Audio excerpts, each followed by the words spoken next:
Hi, and welcome to Watch It Played. My name is Rodney Smith, and I've been invited to share a couple of the cards coming in the Chapter 2 core set for Arkham Horror the card game. Now, this is not a new edition, but it will provide a jumping on point if you're new to the game, while also continuing the series for those who've already been playing.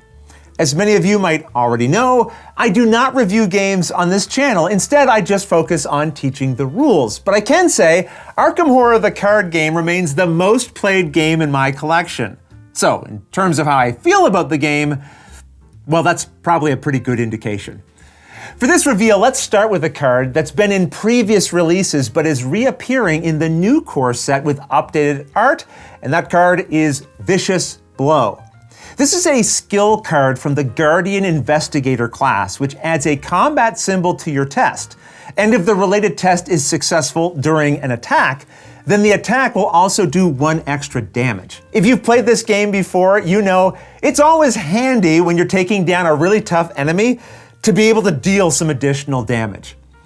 If we look at the previous version of this card, we can see the art it used to have, but also the approach to graphic design in the new version. I appreciate when games don't stay locked into older card layouts, especially when there's room to make improvements. In particular, the new layout provides more space for text on the card, which I like, and I have to say I also dig the new art on this one because it's really dynamic and lively. I feel like you can see the full force of that swing. But now let's look at a card which is brand new for this set, Right Tool for the Job. This is another one for the Guardian Investigator class, but this time it's an event.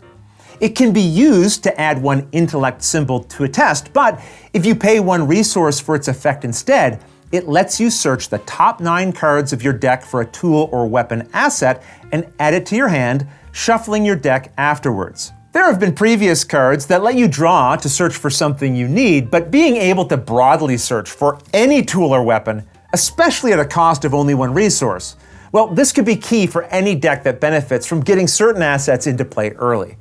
I know I have a couple of decks where I can very much tip things in my party's favor if I can just get a particular weapon into play. So having 2 of these in my deck would be an easy call. And with that, I'll thank you for checking out these reveals with me. For more information on this game, you can go to arkhamhorror.com, and on December 16th, you can go to Los Archivos de Arkham to check out another new reveal in this week of card reveals. But until next time, thanks for watching.